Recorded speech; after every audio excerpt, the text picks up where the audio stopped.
दोस्तों, हिस्ट्री में बड़े बड़े योद्धा हुए हैं। अलेक्जेंडर के पास तलवार थी, गेंगिस खान के पास घोड़े थे, नेपोलियन के पास तोपें थीं। लेकिन आज हम जिस योद्धा की कहानी सुनाने जा रहे हैं, उसने दुनिया की सबसे मॉडर्न आर्मी, फैशिस्ट इटली को 20 साल तक धूल चटाई। और उसका हथियार क्या था? कोई मशीन गन नहीं, कोई टैंक नहीं। उसका हथियार था एक किताब। जब उसे पकड़ा गया तो उसके पास से कोई खजाना नहीं मिला। उसके पास सिर्फ दो चीजें मिली, एक पुरानी बंदूक और दूसरी एक चश्मा और कुरान का एक नुस्खा। ये कहानी एक ऐसे 73 साल के बूढ़े आदमी की है जो दिन में बच्चों को पढ़ाता था और रात को एम्पायर्स गिराता था। दुनिया उसे लायन ऑफ द डेजर्ट के नाम से जानती है, लेकिन उसका असली नाम था उमर अल मुख्तार। आज हम डॉक्टर अली मोहम्मद अस्सलाबी के रिसर्च और इटालियन जनरल रुडोल्फो ग्राजियानी की पर्सनल डायरीज सिरेनाइका पैसिफिका को खोलेंगे। हम इटली के प्रोपोगंडा को काटकर उस सच तक पहुंचेंगे जो रेगिस्तान की रेत में छुपा है। स्वागत है the lion of the desert की मास्टर क्लास में। The scholar of Jaghbub. हमें लगता है उमर अल मुख्तार हमेशा से एक सोल्जर था। गलत। उमर अल मुख्तार का जन्म 1858 में लीबिया के सिरेनाइका रीजन में हुआ था। वो एक गरीब परिवार से थे, बचपन में ही अनाथ हो गए। उन्हें सेनुसी ऑर्डर ने गोद लिया। डॉक्टर अस्सलाबी अपनी किताब में लिखते हैं कि उमर की ट्रेनिंग किसी मिलिट्री एकेडमी में नहीं हुई थी। उसकी ट्रेनिंग जगभूब की यूनिवर्सिटी में हुई थी। वहां उसने क्या सीखा? बंदूक चलाना नहीं। उसने सीखा सब्र, पेशेंस। उसने सीखा कि रेगिस्तान में पानी कैसे ढूंढते हैं। उसने सीखा कि तारों को देखकर रास्ता कैसे निकालते हैं। और उसने कुरान हिफ्ज किया, वो एक टीचर बन गया।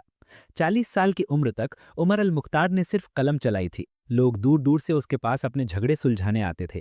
वो एक जज था। उसे सिदी उमर, सर उमर कहा जाता था। अगर 1911 नहीं आता तो शायद वो एक टीचर बनकर ही मर जाता और दुनिया उसे कभी नहीं जानती। लेकिन 1911 में शैतान ने लीबिया के दरवाजे पर दस्तक दी। The Roman eagle lands, 1911 invasion.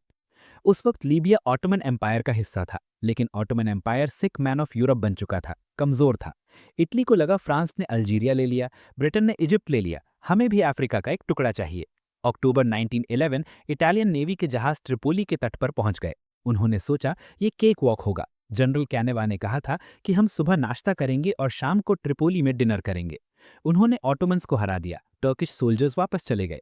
Italy ने सोचा जीत पक्की है, लेकिन उन्हें ये नहीं पता था कि उनका असली दुश्मन टर्की की आर्मी नहीं है। उनका असली दुश्मन वो टीचर है जो पहाड़ों में ग्रीन माउंटेन्स जबेल अख्दर में बैठा है। जब इटली ने हमला किया, उमर अल मुख्तार की उम्र 53 ईयर्स थी। ये रिटायरमेंट की उम्र होती है। लेकिन उमर ने अपनी किताब बंद की, चश्मा उतारा और बंदूक उठा ली। उन्होंने कहा, हम सरेंडर नहीं करेंगे, हम जीतेंगे या मरेंगे। The first shock, technology versus terrain. यहां पर डिफरेंशिएशन जरूरी है। लोग सोचते हैं ये लड़ाई बराबर की थी, बिल्कुल नहीं। इटालियन आर्मी के पास क्या था? Armoured cars, automatic machine guns और सबसे बड़ी बात एयरप्लेन्स। हिस्ट्री फैक्ट, दुनिया में सबसे पहले हवाई जहाज से बॉम्ब लीबिया में ही गिराया गया था 1911 में। इटली पहला देश था जिसने वॉर में एयरप्लेन्स यूज किए। उमर अल मुख्तार के पास क्या था? पुरानी हंटिंग राइफल्स, घोड़े और रेगिस्तान का ज्ञान। एंजो सैंटेरेली इटालियन हिस्टोरियन लिखते हैं कि इटली के सोल्जर्स के लिए लीबिया नर्क था। वो हैवी बूट्स पहनते थे, उनकी गाड़ियां रेत में फंस जाती थीं, उन्हें गर्मी बर्दाश्त नहीं होती थी। उमर अल मुख्तार के फाइटर्स मुजाहिदीन भूत थे। वो कहीं से भी निकलते थे, अटैक करते थे और रेत में गायब हो जाते थे। इटली के पास मैप था, लेकिन उमर के पास जमीन की मेमोरी थी। The rise of the fascists, Mussolini's ego. साल बीतते गए, वर्ल्ड वॉर वन आया और गया। इटली में सरकार बदल गई। 1922 में रोम में एक नया डिक्टेटर पावर में आया, बेनेटो मुसोलिनी।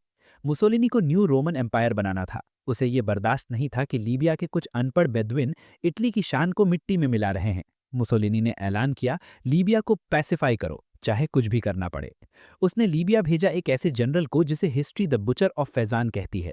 उसका नाम था जनरल रोडोल्फो ग्राजियानी। यहां से कहानी बदल जाती है। अब ये लड़ाई टेरिटरी की नहीं थी, अब ये लड़ाई टोटल एक्सटर्मिनेशन, नरसंहार की थी। ग्राजियानी ने आते ही कहा, मैं उमर अल मुख्तार के साथ चेस नहीं खेलूंगा, मैं चेस बोर्ड ही तोड़ दूंगा। Conclusion of part one. दोस्तों, पार्ट वन में हमने देखा कि कैसे एक 53 साल का टीचर मजबूरी में वॉरियर बना।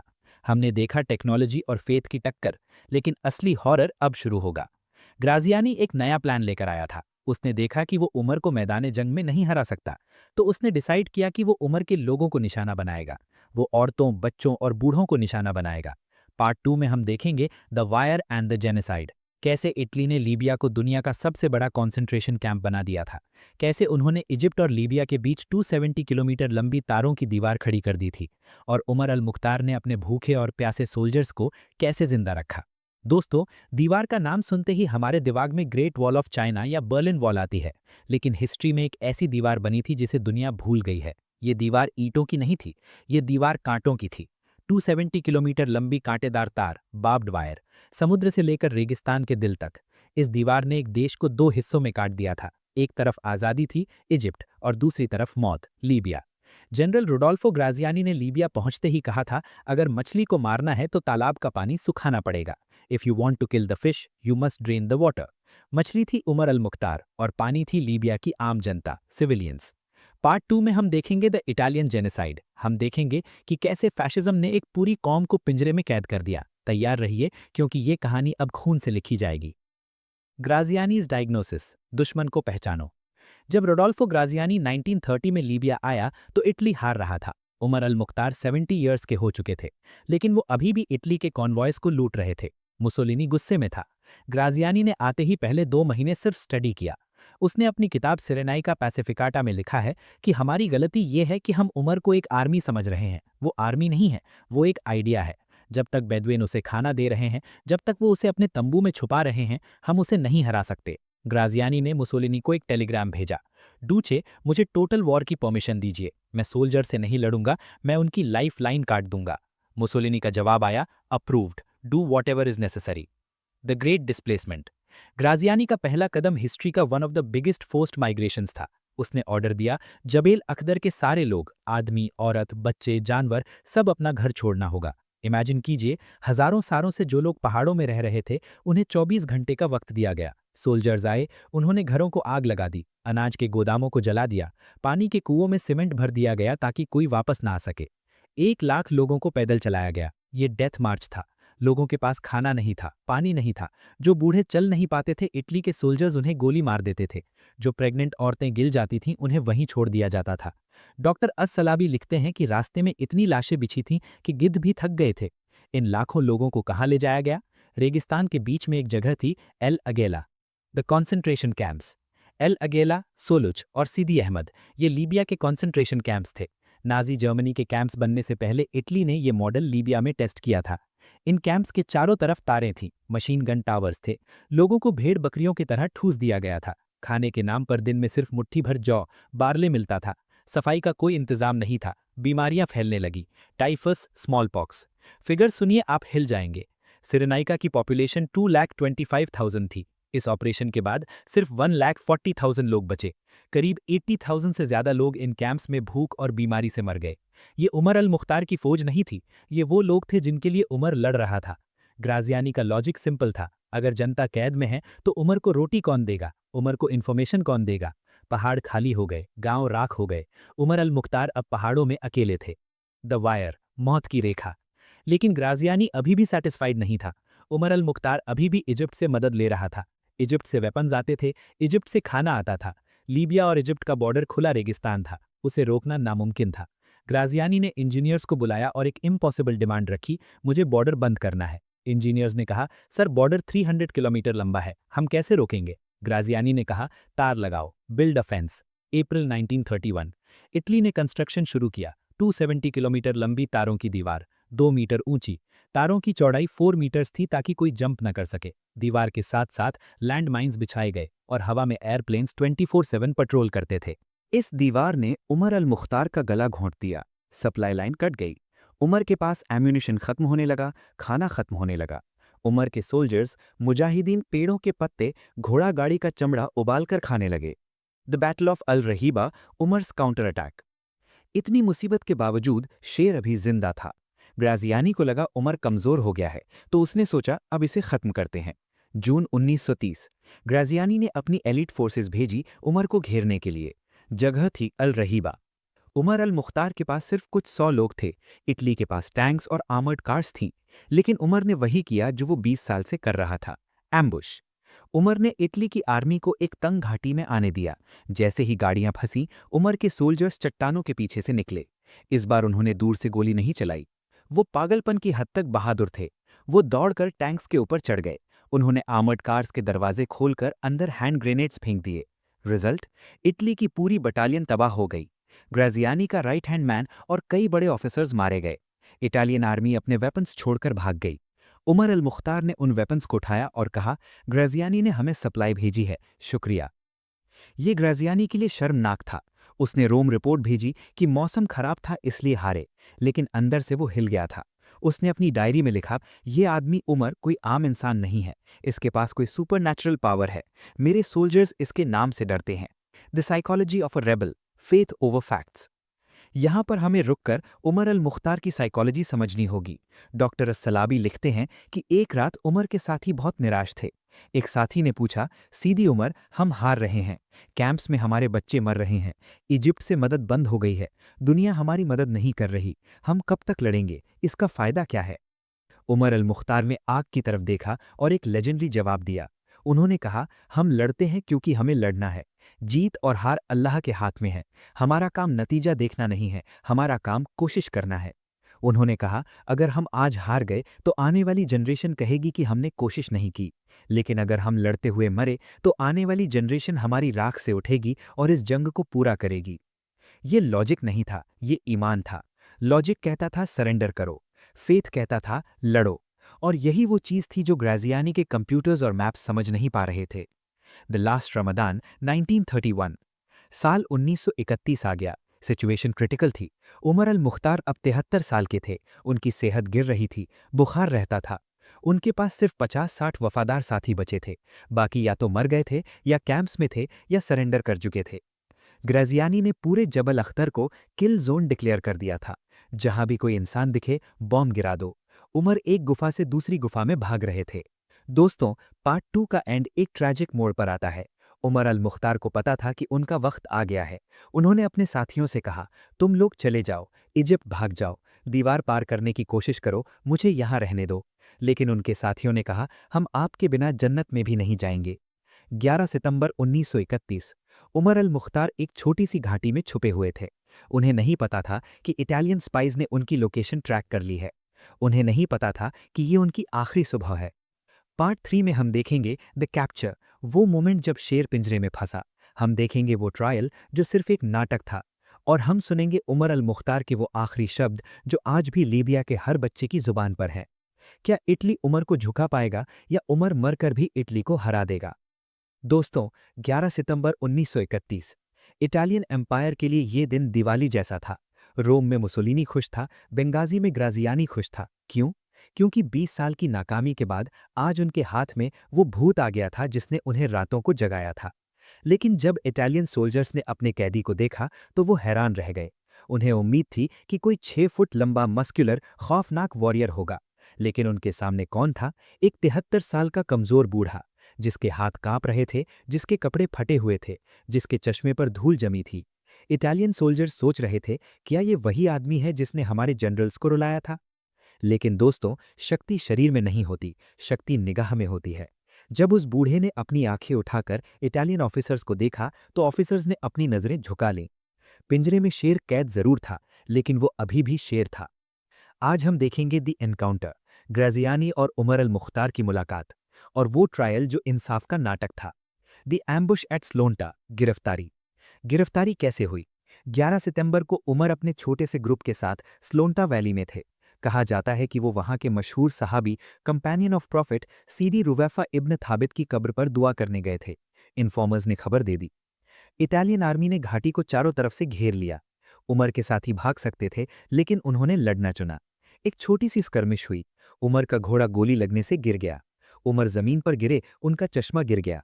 इससे पहले कि वो अपनी बंदूक उठा पाते, इटालियन सोल्जर्स उनके ऊपर कूद पड़े। शुरू में सोल्जर्स को पता नहीं था कि ये कौन है। उन्होंने सोचा कोई आम बेदुइन है। तभी भीड़ में से किसी ने, शायद किसी गद्दार ने या किसी डरे हुए साथी ने चीख कर कहा, या सीधी उमर। बस ये सुनते ही सन्नाटा छा गया। सोल्जर्स पीछे हट गए। उन्होंने अपने ऑफिसर्स को बुलाया। उमर को तुरंत चेन्स में बांधा गया, लेकिन उन्हें किसी जीप या ट्रक में नहीं ले जाया गया। उनकी इंपॉर्टेंस इतनी ज्यादा थी कि उन्हें लेने के लिए इटालियन नेवी का वॉरशिप जंगी जहाज भेजा गया। उन्हें बेंगाजी लाया गया। The meeting, Graziani versus Omar. अब आता है हिस्ट्री का वो सीन जो ग्रेजियानी ने खुद अपनी किताब में वर्ड टू वर्ड लिखा है। बेंगाजी के हेडक्वार्टर्स में जनरल ग्राजियानी अपनी कुर्सी पर बैठा था, यूनिफॉर्म में मेडल्स के साथ। उमर को अंदर लाया गया, हाथ और पैर जंजीरों में थे। ग्राजियानी लिखता है, जब वो मेरे कमरे में आया उसने मुझे सलाम नहीं किया।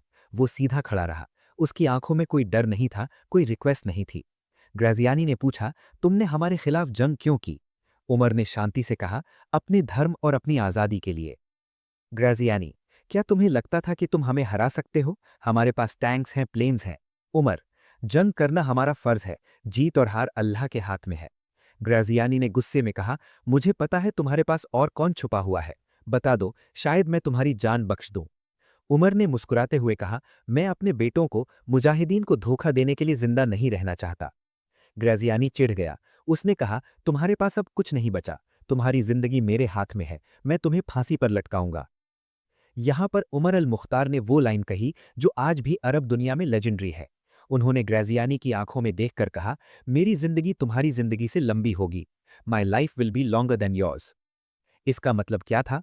इसका मतलब था, तुम मर जाओगे और दुनिया तुम्हें भूल जाएगी या नफरत करेगी, लेकिन मैं मरूंगा तो अमर हो जाऊंगा। मेरी कहानी सदियों तक जिंदा रहेगी। ये लॉजिक नहीं था, ये ईमान था। लॉजिक कहता था सरेंडर करो, फेथ कहता था लड़ो। और यही वो चीज थी जो ग्रेजियानी के कंप्यूटर्स और मैप्स समझ नहीं पा रहे थे। दिस शो ट्रायल, इंसाफ का ढोंग। मुसोलिनी का ऑर्डर रोम से आ चुका था, no mercy, execute him publicly. लेकिन दुनिया को दिखाने के लिए उन्हें एक ट्रायल यानी अदालत करनी थी। 15 सितंबर 1931 ट्रायल शुरू हुआ। ये एक मजाक था। जजेस फैसिस्ट पार्टी के मेंबर्स थे, फैसला पहले से लिखा हुआ था। लेकिन यहाँ एक इंटरेस्टिंग कैरेक्टर आता है, कैप्टन रोबर्टो लोंतानो। ये एक इटालियन ऑफिसर था जिसे उमर का वकील बनाया गया था। फासिस्ट्स ने सोचा था कि लोंतानो बस फॉर्मेलिटी करेगा, लेकिन लोंतानो के अंदर का इंसान जाग गया। उसने कोर्ट में खड़े होकर कहा, my lords, Omar al Mukhtar criminal नहीं है, ये रेबल नहीं है, ये एक प्रिजनर ऑफ वॉर है। इसने कभी शांति की संधि साइन नहीं की। ये अपने देश के लिए लड़ रहा था, जैसे हम अपने देश के लिए लड़ते हैं। इसे मौत की सजा देना हमारे इटालियन कानून के खिलाफ है। कोर्ट में सन्नाटा छा गया। ग्राजियानी गुस्से से लाल हो गया। जजेस ने लोंतानो को चुप करा दिया। उन्होंने कहा, बैठ जाओ, ये पॉलिटिक्स है, कानून नहीं। वर्डिक्ट सुनाया गया, death by hanging tomorrow morning. जब ट्रांसलेटर ने उमर को यह फैसला सुनाया तो उमर ने ना चीखा न रोया। उन्होंने सिर्फ एक आयत पढ़ी, इन्ना लिल्लाही व इन्ना इलैहि राजिऊन। हम अल्लाह के हैं और उसी की तरफ लौट कर जाएंगे। 15 सितंबर की रात उमर अल मुख्तार को एक छोटी सी सेल में रखा गया। बाहर गार्ड्स थे जो उन्हें घूर रहे थे। गार्ड्स एक्सपेक्ट कर रहे थे कि ये बूढ़ा आदमी रात भर रोएगा, गिड़गिड़ाएगा, माफी मांगेगा। लेकिन ग्राजियानी के रिकॉर्ड्स बताते हैं कि उमर ने पूरी रात क्या किया। वो सोए नहीं, उन्होंने पूरी रात नमाज पढ़ी और कुरान की तिलावत की। वो इतने शांत थे जैसे वो मौत के लिए नहीं, किसी शादी के लिए तैयार हो रहे हों। दूसरी तरफ ग्राजियानी परेशान था। उसे डर था कि कहीं उमर की मौत से लीबिया में फिर से आग न लग जाए। उसने सिक्योरिटी टाइट कर दी। 20,000 बेडविन्स यानी उमर के लोगों को जबरदस्ती लाया गया ताकि वो अपने हीरो को मरते हुए देखें। ग्राजियानी चाहता था कि लोग डर जाएं, देखो तुम्हारा हीरो मर रहा है, अब रेजिस्टेंस खत्म। लेकिन ग्राजियानी को नहीं पता था कि शहादत यानी मार्टेडम डर पैदा नहीं करती, वो उम्मीद पैदा करती है। Conclusion of part 3। दोस्तों, पार्ट 3 हमें दिखाता है कि एक इंसान का कैरेक्टर उसके हथियारों से बड़ा होता है। उमर अल मुख्तार हारे हुए थे, जंजीरों में थे, मौत उनके सामने थी, लेकिन उन्होंने अपनी डिग्निटी यानी इज्जत नहीं खोई। यही वजह है कि उनका दुश्मन यानी ग्राजियानी भी उनकी इज्जत करने पर मजबूर हो गया। अब हम पहुंच चुके हैं आखिरी सुबह पर। 16 सितंबर 1931, सुलूक का मैदान। 20,000 लोग खड़े हैं, हजारों इटालियन सोल्जर्स खड़े हैं, एक फांसी का फंदा लटक रहा है। पार्ट 4 में हम देखेंगे दी एग्जीक्यूशन। हम देखेंगे वो आखिरी पल जब उमर अल मुख्तार फांदे की तरफ चले। उन्होंने आखिरी बार भीड़ से क्या कहा, उनका चश्मा कहाँ गया और कैसे उनकी मौत ने इटली के एम्पायर की नींव हिला दी। क्या उमर की मौत से लीबिया शांत हो गया, या जैसा उन्होंने कहा था उनकी जिंदगी ग्राजियानी से लंबी साबित हुई? दोस्तों, 16 सितंबर 1931 सुबह के 9 बज रहे थे। जगह सुलूक, बेंगाजी से 50 किलोमीटर दूर। ये वही जगह थी जहां इटली ने कॉन्सेंट्रेशन कैंप बनाया हुआ था। जनरल ग्राजियानी ने ऑर्डर दिया था कि 20,000 बेडविन्स यानी उमर के लोगों को जबरदस्ती मैदान में इकट्ठा किया जाए। मर्दों को, औरतों को, बच्चों को। चारों तरफ इटालियन टैंक्स खड़े थे। मशीन गन्स भीड़ की तरफ पॉइंट कर रही थीं। हवा में फाइटर प्लेन्स नीची उड़ान भर रहे थे। ताकि उनके इंजन का शोर लोगों की चीखें दबा सके। मैदान के बीचों बीच एक फांसी का तख्ता खड़ा था। ग्राजियानी चाहता था कि ये नज़ारा देखकर लीबिया के लोग इतना डर जाएं कि वो अगले 100 साल तक आज़ादी का नाम ना लें। उसने सोचा था वो उन्हें मौत दिखाएगा, लेकिन उस दिन लीबिया के लोगों ने मौत नहीं देखी, उन्होंने जिंदगी का मकसद देखा। स्वागत है इस सागा के आखिरी और सबसे पावरफुल चैप्टर में, द वॉक टू ग्लोरी, आखिरी सफर। 9 बजे उमर अल मुख्तार को गाड़ी से उतारा गया। उनके हाथ पीछे बंधे हुए थे, पैरों में भारी बेड़ियां थीं, वो ठीक से चल नहीं पा रहे थे। एक इटालियन ऑफिसर ने उन्हें सहारा देने की कोशिश की, लेकिन उमर ने झटक दिया। वो सीधे खड़े हुए। 73 साल का वो बूढ़ा आदमी, जिसका शरीर टूट चुका था लेकिन जिसकी आत्मा हिमालय से ज्यादा मजबूत थी। डॉक्टर अस्सलबी लिखते हैं कि जब भीड़ में अपनी सीधी उमर को इस हालत में देखा तो एक अजीब सा शोर उठा। ये रोने का शोर नहीं था, ये एक दबा हुआ गुस्सा था। लोगों ने चिल्लाना शुरू किया, अल्लाहू अकबर। इटालियन सोल्जर्स घबरा गए। उन्होंने प्लेन्स को और नीचे उड़ाना शुरू किया ताकि आवाज दब जाए। उमर अल मुख्तार फांदे की तरफ बढ़े। उनका चेहरा बिल्कुल शांत था, ऐसा लग रहा था जैसे वो किसी गार्डन में टहल रहे हों। उन्होंने भीड़ की तरफ देखा, जहां उनके अपने लोग रो रहे थे। उन्होंने मुस्कुराते हुए कुरान की एक आयत पढ़ी, या अय्यतुहन नफ्सुल मुतमइन्ना, यानी ए इत्मीनान वाली रूह, अपने रब की तरफ लौट जा, वो तुझसे राजी तो उससे राजी। द एग्जीक्यूशन, मौत या मजाक। हैंगमैन यानी जल्लाद ने उनके गले में फंदा डाला। ग्राजियानी दूर अपनी वीआईपी सीट पर बैठा दूरबीन से देख रहा था। वो देखना चाहता था कि क्या उमर आखिरी वक्त में कांपेगा, क्या वो भीख मांगेगा। लेकिन उमर ने अपनी आंखें बंद की। उन्होंने जोर से शहादा पढ़ी, अशहदु अल्ला इलाहा इल्लल्लाह व अशहदु अन्ना मुहम्मदन रसूलुल्लाह। और फिर प्लैंक हटा दिया गया। 9:30 AM, Lion of the Desert शहीद हो गया। उमर अल मुख्तार का शरीर हवा में झूल रहा था, लेकिन ग्राजियानी की हार उसी वक्त शुरू हो गई थी। उमर के मरते ही भीड़ में से एक औरत ने जोर से जगरूदा मारी। ये मौत का मातम नहीं था, ये शहीद का स्वागत था। ग्राजियानी हैरान था। उसने सोचा था लोग डरेंगे, लेकिन लोग उन्हें हीरो की तरह विदा कर रहे थे। उमर अल मुख्तार का शरीर वहां कुछ देर लटका रहने दिया गया ताकि सब देख लें। बाद में उन्हें एक अननोन लोकेशन पर दफना दिया गया, बन्नीना सिमिट्री, और उनकी कब्र पर गार्ड्स बिठा दिए गए ताकि लोग वहां पिलग्रिमेज यानी जियारत न कर सकें। The curse of the martyr, Graziani और मुसोलिनी का अंजाम। याद है उमर अल मुख्तार ने क्या कहा था, मेरी जिंदगी तुम्हारी जिंदगी से लंबी होगी। चलिए देखते हैं कि उनके कातिलों का क्या हुआ।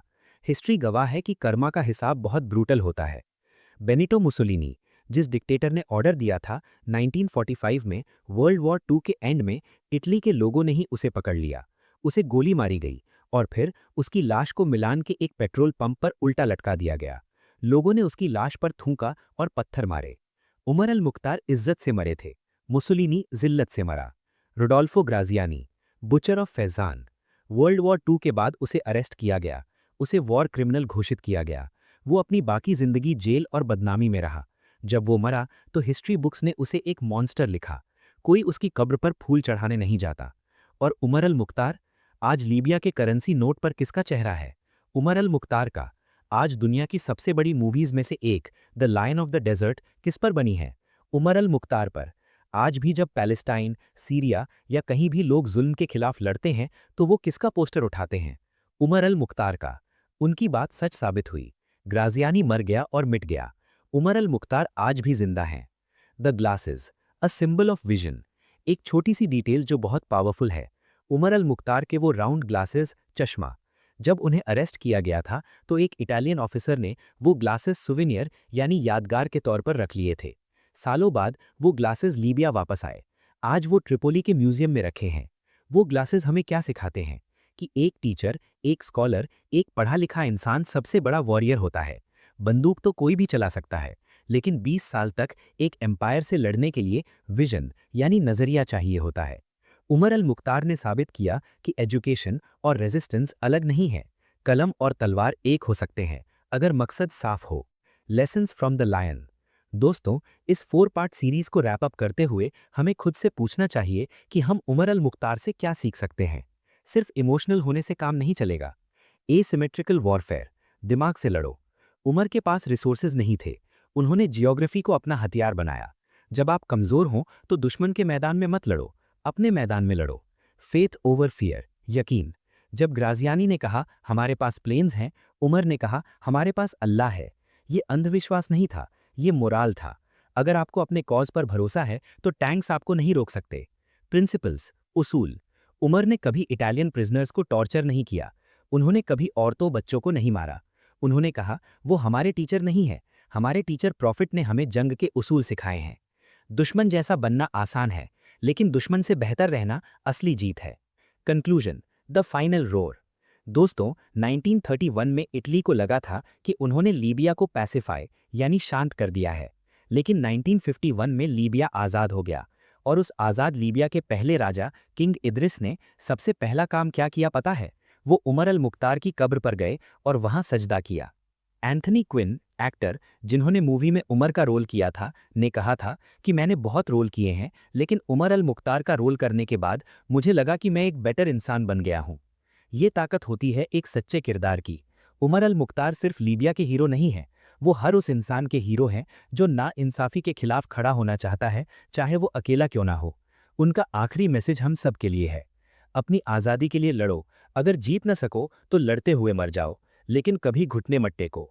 उम्मीद है इस 4 पार्ट मास्टर क्लास ने आपको वो डेप्थ और डिटेल दी होगी जो आप ढूंढ रहे थे। ये कहानी सिर्फ हिस्ट्री नहीं है, ये एक फ्यूल है। तब तक के लिए पढ़ते रहिए, लड़ते रहिए, कीप बिल्डिंग, कीप रॉरिंग। जय हिंद।